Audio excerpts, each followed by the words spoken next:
Hi everyone, I am Chanchal and welcome to my vlogs. तो as you can see मैं कहीं जाने के लिए रेडी हो चुकी हूँ। तो आज हमें जाना है। मैं तो इशारे ऐसे कर रही हूँ जैसे मुझे प्लेन से जाना है, बट मुझे प्लेन से नहीं, मुझे ट्रेन से जाना है। और वहाँ जाने से पहले पेट पूजा करना जो है वो अति आवश्यक है। तो पेट पूजा करने के लिए मैं यहाँ पर आ गई हूँ। अपना all time favourite tiffin which is breakfast, और जिसको बोलते हैं डोसा, मुझे बहुत ज़्यादा पसंद है इन साउथ इंडियन फूड्स।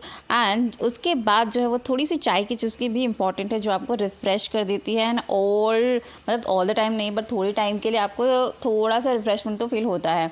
फिर खाते पीते इधर उधर करते हुए मैं पहुंच चुकी हूं अपने घर, और मुझे लेने आ चुके हैं मेरे पिताश्री। और रात के सफ़र का आनंद लेते हुए हम पहुंच जाते हैं घर। और फिर सुबह सुबह हम जिस काम के लिए यहाँ पे आए हैं उस चीज़ के लिए हमें तैयार होना है। उसके बाद मैं पूरी तरह से भूतनी बन चुकी। और मेरे पापा पूछ रहे हैं कि इस छोटे से पफ से तू क्या करती। तो मैं उन्हें बता रही थी, मैं उन्हें दिखा रही थी कि इस चीज़ से ये काम किया जाता है। And he is shocked. उसके बाद मेरे मम्मी पापा दोनों जो है वो हमारे घर के जो है फूल है उसको तोड़ रहे थे, क्योंकि हमारे घर में आज पूजा है। तो मैंने भी उनकी थोड़ी हेल्प कर दी। ठीक है, मैं तैयार तो हो गई थी। और इसके बाद हमारे घर की दो ब्यूटीफुल जो है उन लोग जो है वो तैयार हो रहे थे, क्योंकि मैं तो पहले हो गई थी और इन लोग काफ़ी लेट आए थे। एंड मेरे बड़ी मम्मी बड़े पापा जो आ चुके थे। एंड पूजा की जो पूरी तैयारी है वो हो चुकी थी। तो यहाँ से जो है वो पूजा वो स्टार्ट हो चुका था। मेरे मम्मी पापा जो है वो मेरे साथ पूजा में बैठे हुए थे, क्योंकि मेरी अभी तक शादी नहीं हुई है। तो फिर मेरे साथ मैंडेटरी वो तो बैठते ही हैं, और मुझे बहुत अच्छा लगता है कि वो मेरे साथ पूजा में बैठते हैं। और ये पूजा क्यों हो रही है ये मैं आपको बता दे रही हूँ। आज से लगभग 18 साल पहले मैंने सोमवार का फास्ट जो है वो स्टार्ट किया था। एंड ये जो चीज़ें हैं वो मुझे काफ़ी ज़्यादा ही स्पिरिचुअल रखने में बहुत हेल्प करी है। और उसी का ही उद्यापन कराने के लिए मैंने ये पूजा रखी थी। और मतलब ओनली फैमिली फ्रेंड्स ही मेरे आए हुए थे। और इस छोरे को जो देख रहे हो ना, मैंने इसी के लिए ही फास्ट रखा था। And he is now 17।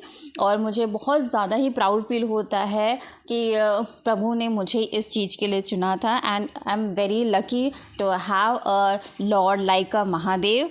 उसके बाद पूजा पाठ करने के बाद हम यहाँ पे आ चुके हैं महादेव की दर्शन करने के लिए, क्योंकि आज हमारा फास्ट भी था। एंड तो यहाँ पे मैंने आपको कहा था कि मैं इस मंदिर की कहानी आपको सुनाऊंगी। तो मैं आपका थोड़ा सा टीज़र मैं दे देती हूँ कि इस मंदिर का जो निर्माण है, पहले जैसे 6 महीने दिन और 6 महीने रात हुआ करते थे, तब इस मंदिर का निर्माण हुआ था 6 महीने में रात में। तो इस मंदिर को 6 मासी रात का मंदिर भी कहा जाता है। और उसके बाद पूजा पाठ दर्शन करने के अंदर तो मोबाइल जो ले जाना मेरे लिए संभव नहीं था, क्योंकि काफ़ी भीड़ थी। तो मैंने मोबाइल अंदर पे ही रख लिया था, पापा को दे दिया था। एंड शाम को मैंने छोटे छोटे बच्चों को भोजन कराया, उनमें महादेव का स्वरूप देकर उनको उनकी पूजा की, उनसे आशीर्वाद लिया और उन्हें थोड़ा सा अपने हिसाब से भोजन कराया। और उनको भोजन कराने के बाद मैंने भी प्रसाद ग्रहण किया। और मेरे साथ साथ मेरे पूरे घर वाले उपवास रह गए थे उस दिन। एंड देन नेक्स्ट डे पापा ने हमारे लिए ये बनाया था, इसको क्या बोलते हैं, उत्पम समथिंग कुछ, नहीं उपमा बनाया था। एंड मेरी दीदी को जाना था ऑफिस, तो वो ऑफिस चली गई। Thank you for watching. और मैं यहाँ पे ठूस रही हूँ उनके जाने के बाद। ओके।